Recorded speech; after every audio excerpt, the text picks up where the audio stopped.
Hey y'all, and welcome to the first episode of Cooking with Cade on the Dispatch. Let's go ahead and get into today's video. Okay, today we're going to be cooking some gluten-free cinnamon rolls. I'm really hopeful for how they turn out because it's going to be a healthier twist on a classic treat. The recipe today was found at Sarah's Fit Food on Instagram, and the full list of ingredients and the instructions can be found in the story below.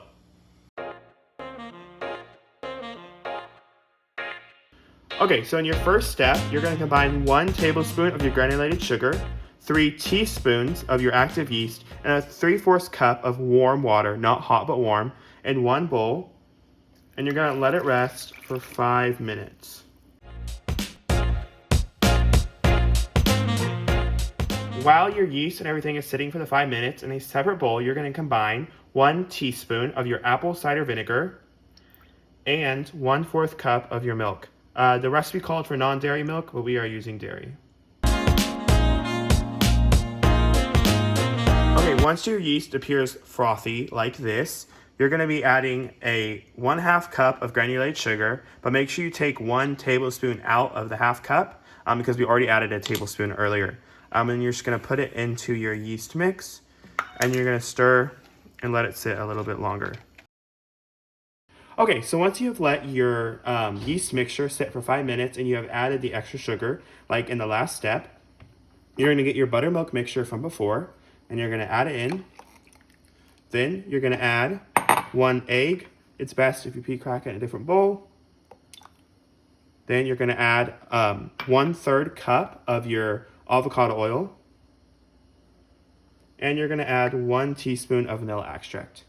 And again, the full list of supplies and ingredients will be below with their measurements so you can prepare before you begin.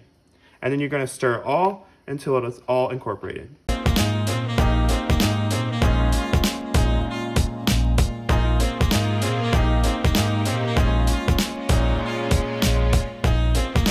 We forgot to mention earlier, also with this step, make sure you add a teaspoon of salt.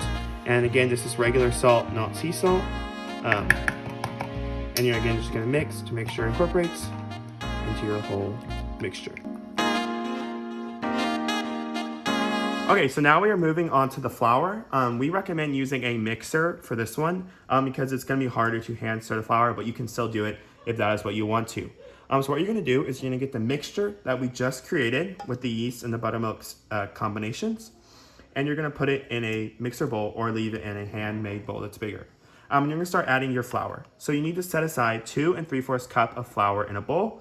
Make sure it's gluten-free flour because that is what the recipe is called for. Okay, now you're going to start by adding a cup of flour into the mixture, which you see we already have. And you're going to lower and just start mixing. As you mix and the mixture actually starts to become more solid, you're going to add more and more flour as it goes.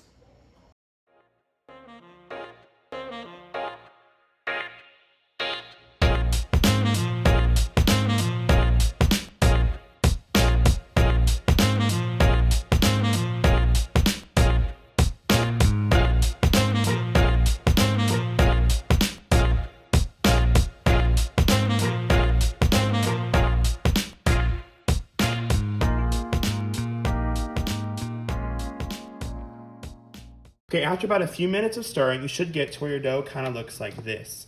It should look like dough and be the color. It should look like dough and be the color.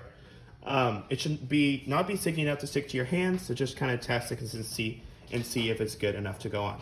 Once you found that your dough is good, what you're going to do is you're going to take the dough out of the bowl it's in, whether you hand mix it or it's in a mixer. You're going to move the dough to another bowl like this. And with the original bowl, you're going to grease it with grease. And then, when you're done greasing it, you're going to put the dough back in the bowl, and you're going to let it sit for 1 to 2 hours with a rag over it in a dark, warm place while the yeast rises. So do all that, and you're going to set a timer for 1 to 2 hours. I'd recommend about hour 30, and then you can see where it goes. And then once the dough is rised, we can go to our next step. I just wanted to pop in and say, I'm sitting here editing the video, and I wanted to say that we didn't think of this while we were doing it, but it's a smarter plan. You could just grease the bowl that was on the side, and then put the dough into that bowl instead of having to switch it back. That would be way easier, so maybe think of doing that when you're doing this recipe. Okay, back to the video.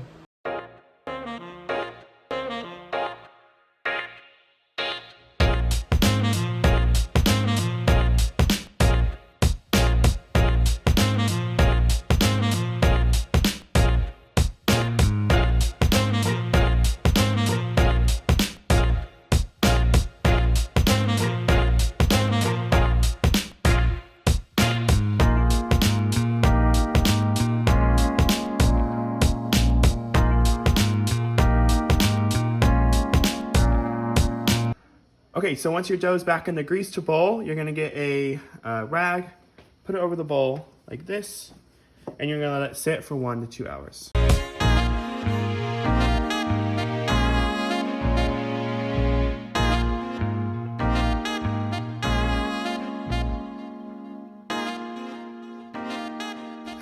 Okay, so we wanted to go over this part of the recipe because it's a little confusing. So we're done with the dough, and right now we're moving on to filling while the dough is rising for the hour and a half. So what you're gonna do is, in the recipe, to make it a little healthier, we're replacing sugar in the filling with an erythritol monk fruit sweetener blend. And excuse me if I said that wrong. So here's what the monk fruit sweetener we are using looks like. And here is what the erythritol looks like. It's a sugar replacement, and we're using the brand Swerve. So you need a 3/4 cup blend of it before you add it to the whole mixture. So we got 1 package of the monk fruit blend, and we're just gonna add that in. And this is a 3/4 cup measurement, of course. Then once that is added in, we are going to get the erythritol and fill it up the rest of the way.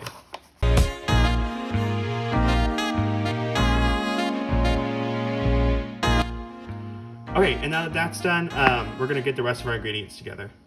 Okay, so while your dough is still rising, we're gonna go ahead and get the filling started. So you're gonna put all your ingredients in one bowl, except for the butter, which you'll notice below, and you're gonna stir them up until they're all incorporated, and we'll leave it aside until the dough is done. So in the bowl, you need 1/2 cup of granulated sugar. The recipe calls for coconut palm sugar, but we were not able to find that, so we're gonna use granulated sugar.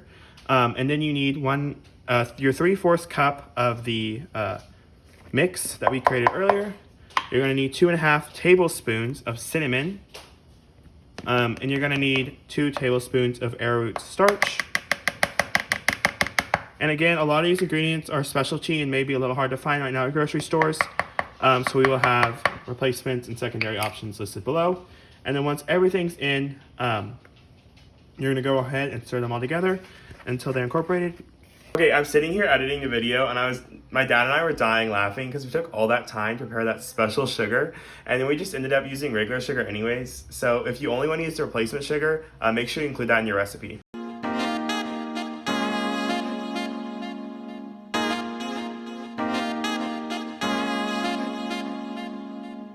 Okay, so after about your hour to 2 of letting the dough rise, it should end up kind of looking like this. So definitely you can, it's visibly risen. So once you've got it out, we ended up having to put it in the oven for a little heat. It did take the full 2 hours for us, but maybe not for you. So once you get it out of the oven, you're gonna wanna get a piece of parchment paper and put it on a large counter surface. And you're gonna wanna put flour on your area. Of course, remember, if you're using gluten-free flour, use gluten-free flour as well on your parchment paper. So the point of this is now we're gonna roll out the dough on here so that we can begin to prep it for baking time. Okay, now we're gonna move the dough from the bowl to our parchment paper, and we're gonna start rolling. It's really important that right as you get the dough on the parchment paper, start getting it in the flour and roll it around there so that it doesn't get too sticky. Okay, more flour, more flour.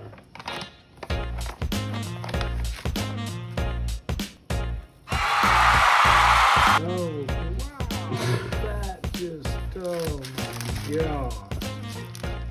That's...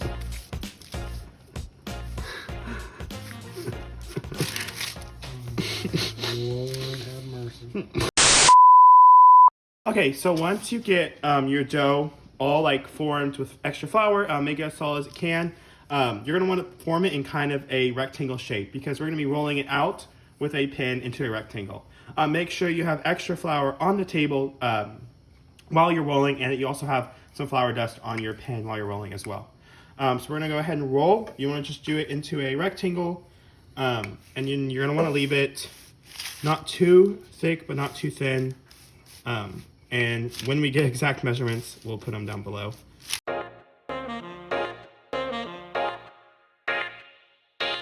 So your next step is you're gonna get soft butter, recommended warming up in the microwave or leave it in room temperature for a few hours. And then you're gonna have, so you have your rolled out dough. You need to get a base brush and you're gonna get the butter. And you're gonna make a thin layer of butter across the whole roll. And this is again before you do your filling. You're gonna leave a 1-inch thick kind of like line at the end of your row without butter. So we'll include that in the filling. Once your layer of butter is good, you're gonna get your filling from before and kind of this grape thing. And you're gonna get cinnamon, and your goal is to get a layer of filling across your whole thing. And it's okay if it's a little uneven at first, you can even it out.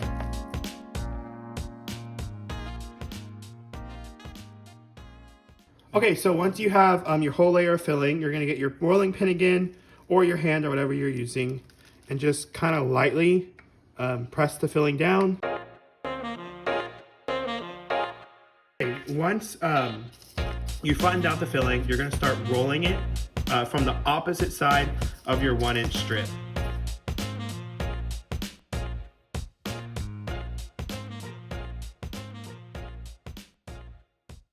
Once your dough is rolled up, you're gonna go, and now it's time to cut them individual pieces, which will eventually become your rolls. So every 2 inches, about right here, like you'll see, you're gonna score your dough. So basically just leaving a mark so that you can come back later and cut. Now it's time to cut. So exactly where you made your scores, you're just gonna cut all the way through. Okay, so once you have your rolls cut, you're gonna take them and you're gonna lie them on your pan. You can use parchment paper and grease if your pan is non-stick, but we have a non-stick pan, so we're just gonna go ahead and use it. So basically, when you transport them over to the pan, you're gonna want them to flip them on their side, so you're seeing the brown swirly part in the middle, or the filling. Once you've done that, they are gonna have to rise for another 1 to 2 hours. So you're gonna get a dry dish towel and lie it over. Just be careful, you don't wanna knock any of them over. And then again, you're gonna use a warm, dark place. So we are gonna use our oven again. And of course, no heat on in the oven. Just place them in there, they're not baking yet.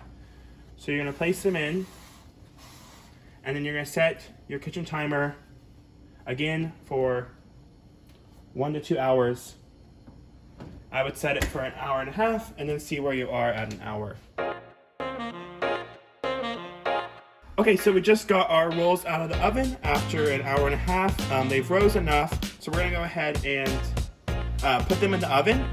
We're gonna bake them for 17 to 20 minutes, and while they're baking, we're gonna go ahead and do the icing.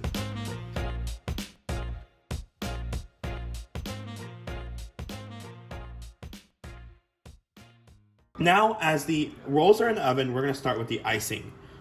So you're gonna need the mixer again for the icing. You can do handheld, but it's gonna be a lot harder. So with your icing, you're gonna put all the ingredients in one bowl and just mix on high. So you're first gonna add 6 tablespoons of butter. Again, recommend putting it in the microwave a little bit so that it gets softer and it's easier to mix. Okay, then you're gonna add 1 teaspoon of lemon juice, 1 teaspoon of vanilla extract, and then 1 1/4 cup of the sugar replacement mix that we mixed earlier. You're gonna do it again with 1 1/4 cup. Okay, once all your ingredients are in the mixer, you can start mixing.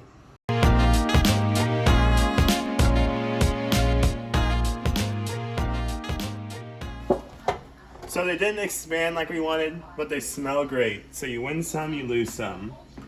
Okay, so right as they come out, you need to get half of your icing and put on a first layer. And then in about a few minutes, once they've cooled, you're gonna put on a second layer of icing. So we'll go ahead and do that.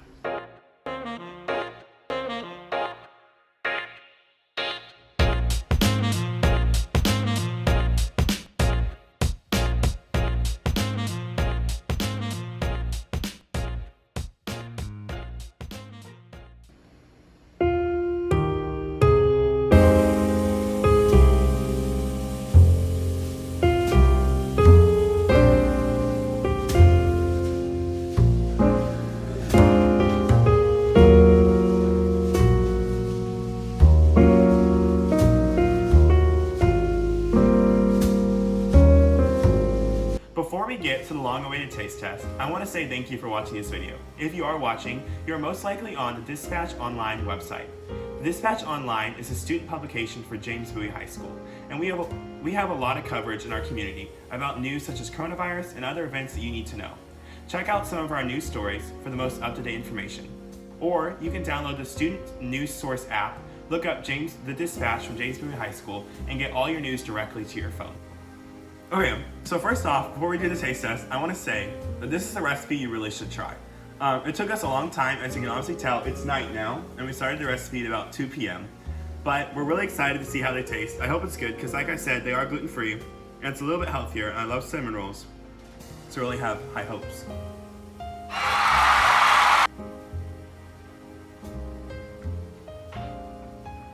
It's really good. My overall rating is, I give the aesthetic about a 7 out of 10. Not as good as some home-cooked cinnamon rolls, but it definitely looks good. And I give the taste a 9 out of 10. Tastes really good. For being gluten-free, it's awesome. So I really recommend doing it. If you recreate the recipe and you enjoy it, go ahead and tag at JBHS_dispatch on Instagram or wherever you post, or you can go to Sarah's Food on Instagram and give her some love for this recipe. Thank you for watching, and I hope you have a great day.